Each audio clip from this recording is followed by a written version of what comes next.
इसमें ज्योग्राफी का जो नेक्स्ट टॉपिक है हमारे पास that is forest and it is an important topic. इससे क्वेश्चंस हमेशा आते रहते हैं। तो लेट्स सी क्या क्वेश्चंस है, और इससे पहले कुछ बेसिक्स को रिवाइज करते हैं। तो बेसिक्स में आपके पास first you need to understand that what is natural vegetation. So natural vegetations are vegetations which have been undisturbed since long time. उसको हम नेचुरल वेजिटेशन कहते हैं। उसमें पहला हमारे पास फॉरेस्ट आता है, दूसरा ग्रासलैंड और तीसरा श्रब्स आता है। ग्रास फॉरेस्ट क्या है? Which grow naturally through temperature and rainfall are plentiful to support a tree cover, और उसके बेसिस पे डेंस एंड ओपन फॉरेस्ट का ग्रोन होता है। अब dense and open forest are the cover of tree, canopy होती है ट्री की, और उस कैनोपी के बेसिस पे हम कहते हैं कि whether it is a dense और ओपन फॉरेस्ट। ठीक है, this is a global distribution of forest and ये लेटेस्ट है, ये FAO ने, फूड एंड एग्रीकल्चर ऑर्गेनाइजेशन ने ये दिखाया है। इसमें जो कैटेगराइजेशन किया है उन्होंने, बेसिकली ये कैटेगराइजेशन लैटिट्यूडनल बेसिस पे, और ये जो एरिया जो देख रहे हो आप, this area it is equatorial या इसको जो ट्रॉपिकल जो आप बोलते हो, this is tropical forest. Tropical को भी फर्दर हम डिवाइड कर देते हैं एवरग्रीन में एंड डिसीडियस में। वैसे ही this area is your temperate forest. ठीक है, and the upper portion is your subtropical, और उसके ऊपर भी आपको मिल जाते हैं बोरियल फॉरेस्ट्स।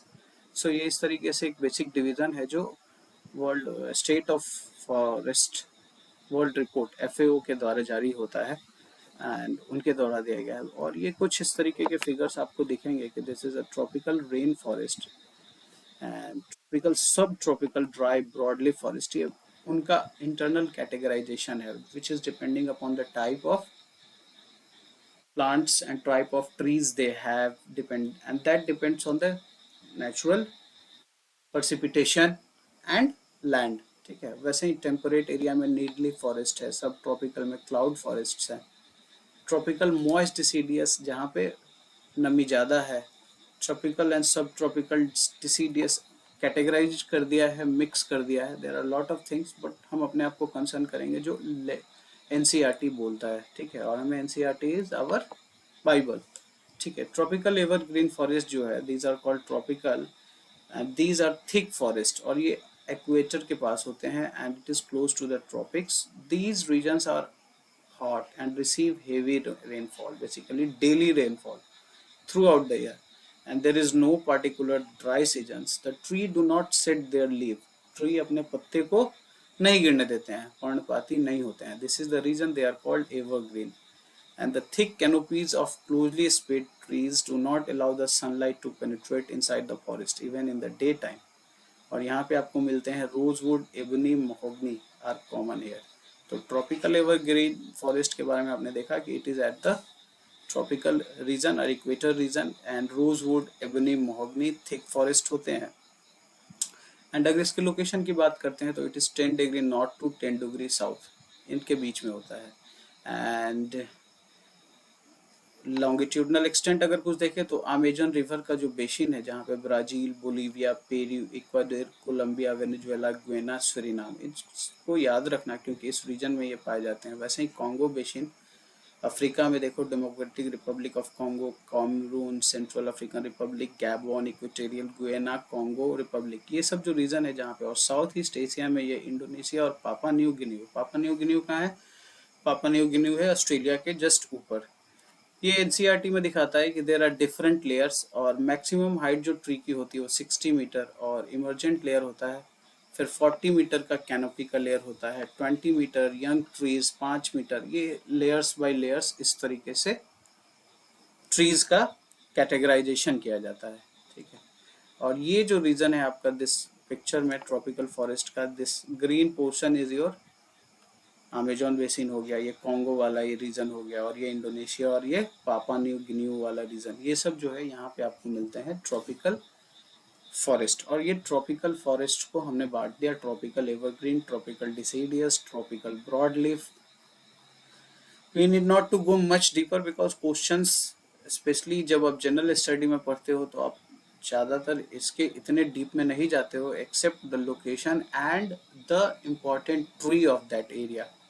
देखो ये ट्रॉपिकल एवरग्रीन की बात थी, अब ट्रॉपिकल डिसीडियस में क्या होता है, ट्री जो होते हैं एनुअली अपना लीव शेड करते हैं, ठीक है। And these are the monsoon forest, याद कीजिएगा मॉनसून फॉरेस्ट में इंपॉर्टेंट ट्री अगर कौन है, sal, teak, neem and shisham, and it is useful for making furniture, transport and constructional material and experience seasonal changes। Monsoon के बारे में आपको पता होगा कि this is the periodic reversal of winds, और किसी एक सीजन में बारिश होती है, किसी एक सीजन में बारिश नहीं होती है। और ट्री जो है गर्मियों में ड्राई सीजन में अपने लीव को शेड कर देते हैं, और उसका रीजन क्या होता है, कंजर्वेशन ऑफ वाटर। ये सारे ट्रॉपिकल वाले एरिया में ही, इसमें स्पेशली वैसा कुछ बनाया नहीं गया है, but this is in the tropical reason. जैसे इंडिया का ये रीजन है, तो India is a monsoon climate, तो यहाँ पे आपको मिल जाएंगे दैट इज ट्रॉपिकल डिसीडियस। और ट्रॉपिकल डिसीडियस का ये जरूर याद रखना, साल, टीक, नीम एंड सीसम, ये है ट्रॉपिकल डिसीडियस रीजन का इंपॉर्टेंट ट्रीज। वैसे ही टेम्परेट रीजन, जब आप थोड़ा लैटिट्यूडनली थोड़ा ऊपर जाओगे तो यू विल फील कि there are other category, this is in the temperate region. Mid latitude के कोस्टल रीजन में अगर आप देखें तो एवरग्रीन फॉरेस्ट मिल जाते हैं। और eastern margin of the continents, कहाँ ईस्टर्न मार्जिन, और कहाँ पे साउथ ईस्ट एशिया में, साउथ चाइना सी में, ब्राजील में।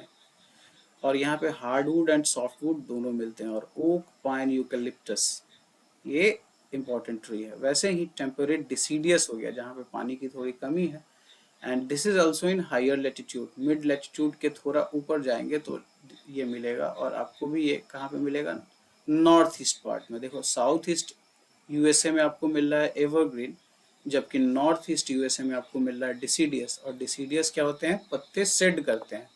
उसके अलावा China, New Zealand, Chile are also find and western Europe के कोस्टल रीजन में ये आपको टेम्परेट डिसीडियस मिलते हैं। याद रखिएगा location and the tree which is the important factors, which are the important trees of that particular forest, याद रखना है। लीव्स इन ड्राई सीजन्स देखो सेड हो जाते हैं। And common tree oak, ash, beech, temperate region की बात कर रहे हैं, ठीक है। वैसे में ही एक आपको आएगा टैगा। टैगा क्या है, taiga forest are characteristic of temperate region, okay, and it is known as coniferous forest और बोरियल फॉरेस्ट। हाई लैटिट्यूड वाले जो होंगे, टेम्परेट में भी जो ऊपर थोड़े और ऊपर हो गए 66.5 डिग्री नॉर्थ साउथ के ऊपर, तो ये आपको बोरियल हो जाते हैं। And it is the northern most biome among the temperate biomes, expanded in North America and Eurasia to the subpolar climatic regions. Summer in this region is comparatively shorter। और यहाँ पे आपको ये दिखेंगे, ये इस तरीके के निडल के टाइप के आपको ट्रीज दिखेंगे, ठीक है। कनाडा का बोरियल फॉरेस्ट है, और ठंडी जगह में ये बोरियल टाइप का, ये आप जो ट्री का जो शेप है वो it is just like a needle. और यहाँ पे आप देख सकते हैं टेम्परेट फॉरेस्ट का जो एरिया है, ये वाली एरिया, ये this area is your temperate forest. और इसी में थोड़ा ऊपर आप चले जाते हैं तो आपको मिल जाता है बोरियल, बोरियल फॉरेस्ट। ये भी देखो इसका भी कलर सेम है। वैसे ही देयर इज अ मेडिटेरियन, भूमध्य सागर के आसपास west and south west margin of continents have Mediterranean vegetations and mostly find in around the Mediterranean Sea in Europe, Africa and Asia के आसपास। And California in the USA, Southwest Africa, Southwest South America, Southwest Australia, and this is marked by the hot dry summers and mild rainy winters। याद रखिएगा जहाँ भी Mediterranean climate की word अगर आता है तो याद रखिएगा वहाँ पे विंटर्स में रेनफॉल होता है, ठीक है। साइट्रस फ्रूट्स जैसे orange, fig, olives and grapes are commonly cultivated in Mediterranean region. Similarly there is a coniferous forest. और हमने देखा था कि हायर लैटिट्यूड वाले टेम्परेट वाले एरिया में कॉनिफोरस और टैगा की बात की गई थी, और ये नॉर्दर्न हेमिस्फेयर में कॉनिफेरस फेयर कन्फाइंड है, एंड इसको टैगा फॉरेस्ट भी बोलते हैं, जो हमने पहले ही देख लिया है। They are tall softwood evergreen forests useful for making pulp which is used for manufacturing paper and newsprint। चीर, pine, cedar important variety of tree हैं जो कॉनिफेरस में मिलते हैं। कहाँ मिलते हैं, Canada, Europe, Asia and United. अब एशिया तो ठंडी जगह पे नहीं है, बट एशिया में भी अगर आप देख लो कि रसिया का जो रीजन है that is good for coniferous forest specially northern Russia. इस तरीके के ट्री मिलते हैं जो नेडल्स टाइप के होते हैं और जिसपे ज़्यादा पानी रह नहीं पाता है, ठीक है, बर्फ आती है और नीचे चली जाती है। मैंग्रोव फॉरेस्ट जो है ये लोकेशनल है, जस्ट किसी भी रीजन से किसी भी सब कॉन्टिनेंट में हो सकता है जहाँ भी सी और लैंड एक दूसरे से मिलते हैं। ये इंपॉर्टेंट है, इसको याद रखिएगा कि these are the places where you can find the large volume of forest. Canada, United State, और इसमें सबसे ज़्यादा है रसिया के पास, ठीक है। Russia followed by Russia, followed by then Brazil, and then Canada, then United States, and then China, ठीक है, followed by Australia, followed by Democratic Republic of Congo, then Indonesia, India, and then Peru. सो इस तरीके से ये दिया जा सका है। इसमें ये कह रहा है कि 5 कंट्री जो है, ये क्वेश्चंस आएंगे, आप बिल्कुल आएंगे, Russia, Brazil, Canada and USA as well as China account for more than half of the world's forest cover. However, in most of these countries, forest cover only a small percentage of their land area because they are relatively large size.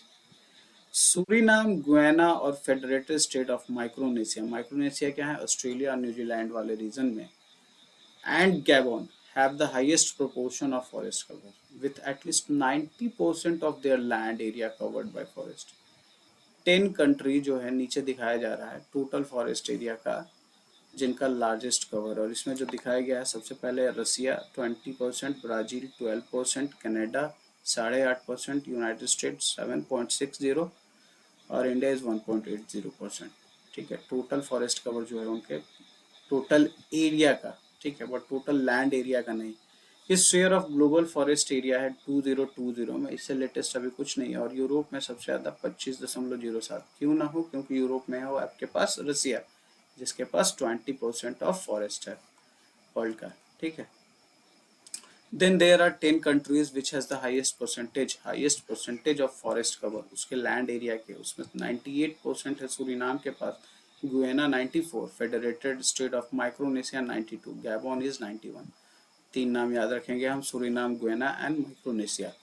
वैसे ही there are some countries जिसमें 0% है, these are the percentage of area which is under forest, total land का 0% forest में है। और Saudi Arabia के पास 1 है, और फिर Kuwait, Mauritania, Djibouti, Libya, Egypt, Oman, Qatar, Nauru and Monaco, इन सब के पास 0% forest. India state of forest report में कहा जा रहा है कि there is 21.7% of forest cover 21.7% है, बट अगर ट्री कवर को अगर बात किया जाए तो वो इसमें प्लस हो जाएगा, अराउंड 2.3% इस तरीके से, बट अगर फॉरेस्ट कवर है तो it is only 21.71%। And highest percentage of forest cover है मिजोरम, अरुणाचल एंड मेघालय, मिजोरम, अरुणाचल एंड मेघालय, ये आपके हाईएस्ट है। और एरिया वाइज अगर बात करें तो सबसे ज़्यादा एमपी में है, and then it is followed by Arunachal Pradesh and followed by Chhattisgarh. तो अरुणाचल दोनों में percentage wise and total area wise ये दोनों बीच में है। बच गया इसमें मिजोरम और ये Meghalaya and MP and Chhattisgarh. इतना जानने का है, इससे ज़्यादा भी बहुत कुछ है, ठीक है। फर्दर क्वेश्चंस को सॉल्व कर लेते हैं। क्वेश्चन सॉल्व करेंगे जितना उतना ही अच्छे से हमें ये सब क्लैरिटी आएगी। तो विच of the following country has a constitutional provision, सबसे पहला क्वेश्चन, और ये इंपॉर्टेंट क्वेश्चन है। 2016 के यूपीपीसीएस मेंस में क्वेश्चन पूछा गया था। तो ये उस टाइम की कहानी है कि 70% मेंटेन करने की बात की गई थी, तो वो कौन सी कंट्री थी ऐसी, तो इस कंट्री ने बोला कि ये भूटान ने बोला था। और अभी एज ऑफ नाउ अगर देखा जाए तो इट इज़ अराउंड 72.50% के करीब में जो उनका जियोग्राफिकल एरिया है उसका टोटल जियोग्राफिकल एरिया का 72.5% is under the forest. Then question is the evergreen rain forest. तो एवरग्रीन रेन फॉरेस्ट की जब बात करें तो it is talking about the tropical evergreen rain forest. और ट्रॉपिकल एवरग्रीन रेन फॉरेस्ट की हमने बोला था कि there is 10 degree north to 10 degree south के बीच में है। और इन सब रीजन में आप देखो कि दिस इज द ब्राजील, और ब्राजील के पास वैसे भी it has the number 2 of the world forest. तो Brazil is having the evergreen forest यहाँ पे क्वेश्चंस में दिए गए हैं, जबकि ऑस्ट्रेलिया, कनाडा में आपने देखा था कि ज़्यादातर टेम्परेट फॉर्म के वेजिटेशन है, टेम्परेट फॉर्म के। वहीं फ्रांस का जो एरिया है वहाँ पे आप मेडिटेरियन टाइप के फॉरेस्ट पा सकते हैं। ऑस्ट्रेलिया वाला जो एरिया है मानसूनल वाले भी मिल रहे थे वहाँ पे, टेम्परेट वाले भी मिल रहे थे। Which types of forest are found near the equator, तो नियर द इक्वेटर हमने बोला 10 डिग्री नॉर्थ से 10 डिग्री साउथ के बीच में अगर हमें कुछ मिलता है तो वो क्या मिलता है, वो हमें मिलता है ट्रॉपिकल फॉरेस्ट। और ट्रॉपिकल फॉरेस्ट को हमने बांट दिया था दो भागों में, एक तो एवरग्रीन वाले फॉरेस्ट को और एक डिसीडियस। डिसीडियस कौन थे, डिसीडियस जो लीव को शेड कर रहे थे, ठीक है। और एवरग्रीन वाले कौन थे, जहाँ पे आपको मिल रहा था इबोनी, महोगनी, ठीक है, एंड रोजवुड, हार्डवुड्स वाले। विच one of the following cover the highest percentage of the forest area in the world. IAS pre में 2003 का क्वेश्चन है और इसमें आप देखेंगे कि द करेक्ट आंसर इसमें जो है जो आपका विच one of the following is the extensive, इसमें जो है टेम्परेट डिसीडियस फॉरेस्ट है, it is the correct answer, temperate deciduous forest, ठीक है। ये कौन से वाले एरिया में बात कर रहे हैं, ये रसिया वाले एरिया में बात कर रहे हैं, या फिर ऊपर के जो भी कनाडा वाले एरिया में बात कर रहे हैं, ये सब आपको वहाँ पे मिलेंगे। डेंस फॉरेस्ट कह रहा है कि dense forest on the earth is mostly found, कहाँ पाया जाता है, तो डेंस फॉरेस्ट के बारे में हमने देखा कि जो इक्वेटर के रीजन के आसपास है, ट्रॉपिकल रीजन 10 डिग्री नॉर्थ से 10 डिग्री साउथ के बीच में, यहाँ पे होते हैं वो डेंस। और यहाँ इतना डेंस होते हैं कि सनलाइट भी नहीं पहुँच पाती है ड्यू टू द कैनोपी। और वहाँ पे आपको क्या मिलता है, हार्डवुड, ठीक है। बट एक चीज़ याद रखना कि यहाँ पे लुम्बरिंग का जो एक्सरसाइज होता है, जो लकड़ियाँ काट के जो ले जाते हैं और उसका यूज़ करते हैं, ये ज़्यादा डेवलप नहीं हो पाया है due to speciation and many others reasons. वो मेंस के टॉपिक है। Which one of the following is noted for extensive tropical rain forest.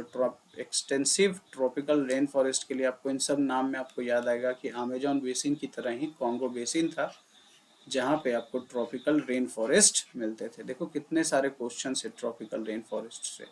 Then आया टैगा फॉरेस्ट। तो टैगा फॉरेस्ट को हमने बोला था कि टैगा का मतलब क्या होता है, टैगा का मतलब होता है, एक रशियन वर्ड है जिसका मतलब होता है अनटच्ड, अनडिस्टर्ब, ठीक है। और टैगा जो है ये आपको हाई लैटिट्यूड एरिया में मिल रहे थे।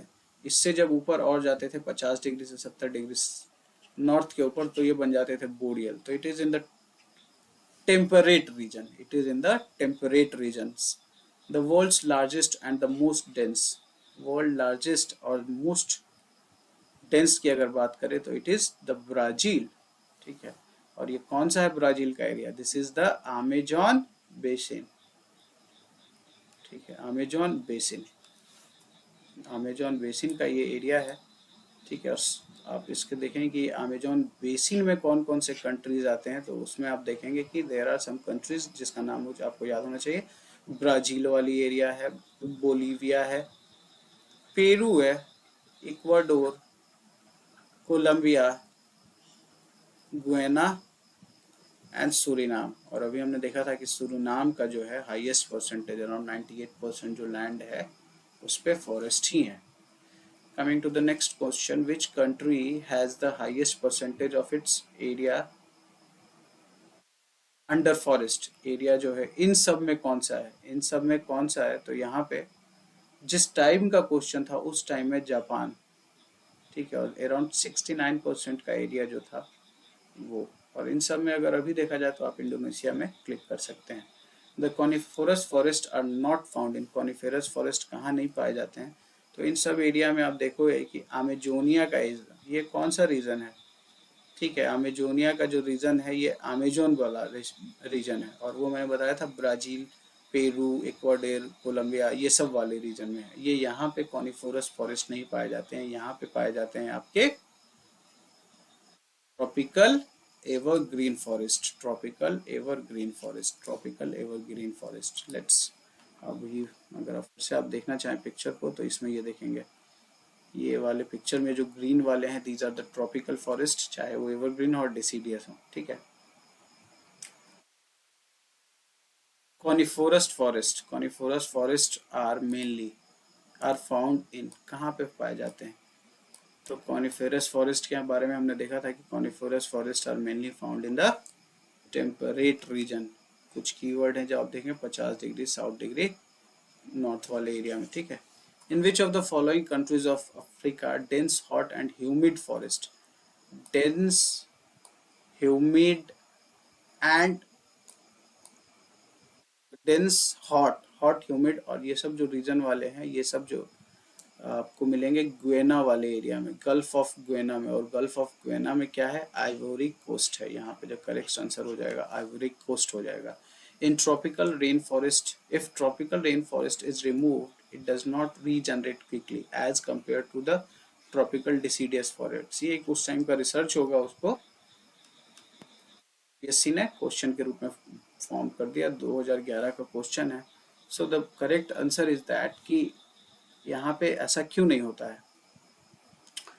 तो the correct answer is that the soil of the rain forest is deficient in nutrients. क्यों? क्योंकि बारिश आती है और जो भी न्यूट्रिएंट्स होती है वो उनके साथ इरोड होके ओशन में चली जाती है, यस रिवर्स में चली जाती है। तो इस कारण वहाँ पर सॉइल जो होता है वो डिफिशिएंट होता है न्यूट्रिएंट्स का। Which country of the world is the largest producer of pulp, pulp का लार्जेस्ट प्रोड्यूसर कौन है? बड़ा अच्छा क्वेश्चन है और ये रिपीटेटिव नेचर के क्वेश्चन है। एंड इसमें आप देखें कि Canada is the largest producer of pulp, Canada, ठीक है। और ये 2020 में भी यही था, कनाडा था। उसके आगे का रिजल्ट अभी अपने पास नहीं है। Which one of the following country is the largest producer of fuel, fuel you'd की बात करें तो फ्यूल यूड में आपके पास इंडिया है, और इंडिया जो है सबसे ज्यादा फ्यूल यूड प्रोड्यूस करता है, ठीक है। And it is followed by China and Brazil. Number 1, number 2, number 3 is Brazil, number 3 is Brazil, number 3 is Brazil. Then question number 16, Dalbergia species is associated with, Dalbergia जो species है वो किससे related है? तो it is related with the, it is related with the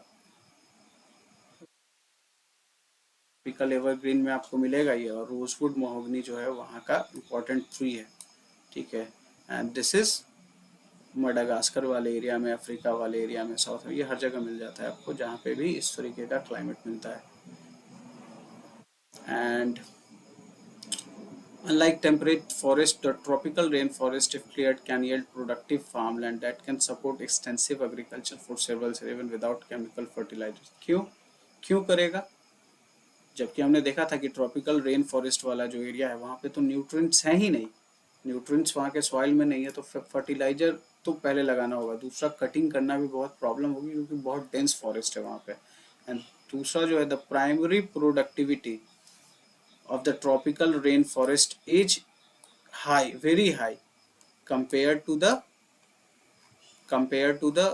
temperate forest, ठीक है। तो इसका जो करेक्ट आंसर होगा, इसमें करेक्ट आंसर ये होगा कि हाँ प्रोडक्टिविटी तो हाइयर है, बट ऐसा नहीं है कि वहाँ पे हमें कटिंग करने से एग्रीकल्चर हो जाए, और वो भी विदाउट केमिकल्स के। A is false but R is true, ठीक है। देन देयर इज ट्री वाला सीनियर में क्वेश्चंस आपको बार बार आएंगे, और यूपीएससी भी बार बार इस तरीके के क्वेश्चंस पूछती हैं। तो ये कहाँ कहाँ पे क्या मिलता है, तो महोगनी वाला जो है और टीक है, डगलस फॉर है और सेडार है, ठीक है। ये सब ट्रीज के बारे में है। तो सेडार आपको मिल जाता है कहाँ पे, it is in the temperate forest, और वो कहाँ पे मिल जाता है, कनाडा में, कनाडा में। और डगलस फर, डगलस फर जो है वो आपको मैक्सिको वाले एरिया में मिलता है, मैक्सिको वाले एरिया में। महोगनी, महोगनी जो है वो आपको मिलता है होंडरस, होंडरस वाले एरिया में, इक्वेटोरियल फॉरेस्ट है। एंड टीक जो आपको मिल जाता है, teak is in the subtropical but deciduous, तो ठीक है, ये आपको मिल जाएगा म्यांमार में। तो इस तरीके से आप अगर ऑप्शंस को देखना चाहें तो 2, 3, 4 और 1, इस तरीके से ये आपका हो जाएगा 2, 3, 4, 1, 2, 3, 4, 1।